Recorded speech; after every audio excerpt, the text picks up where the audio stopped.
Hello everyone, and in this video we are going to be walking through how to disassemble and reassemble a Raspberry Pi 5 with a cooling system.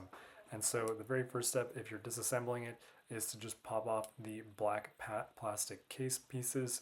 The middle section is the most challenging, and I had the best luck when I was prying on the two skinny ends to help release the little latches, and then that thing came off.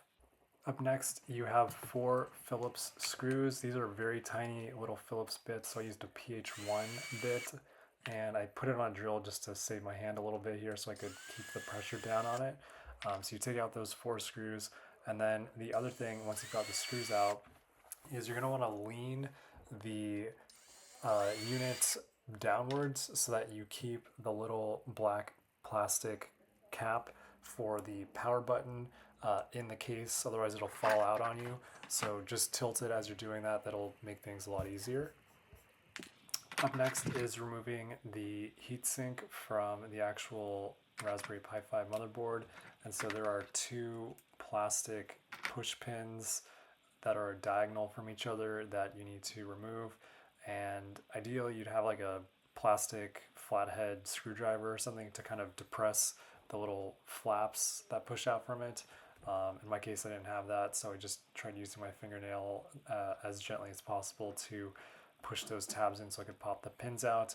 And then once you get that off, also make sure to disconnect the power connector for the fan, just so you don't tear that off.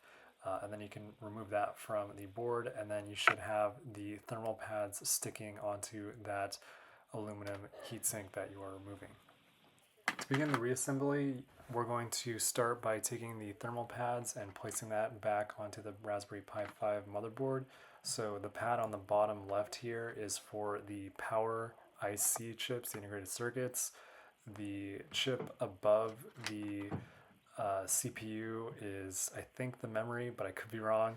And then the chip to the far right is the I/O, the input-output chip for the Raspberry Pi 5. So just stick those on, and then you can take the aluminum heatsink and put that back on along with those 2 push pins. And you just want to make sure that those push pins go through the little slots on the diagonal holes on the board, and you're also reconnecting the fan power cable to the board as we just did. Now that we finished that, we're going to move on to the home run here, which is just reattaching the Raspberry Pi 5 motherboard into the black plastic case. So we're going to take the bottom case, and we're also going to make sure we take that power button, and you want to put the power button into the black case before you start this, otherwise you'll be coming back and doing this a second time.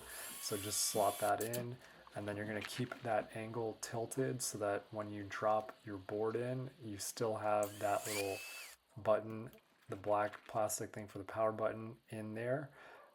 And then you are going to install the 4 Phillips screws into those slots to secure that to the base unit. Also test your power button to make sure it still works as expected. And once you've done that, you can move on to the final 2 pieces, which are just clip-ons, and you're done. So great job, and let me know if you have any questions.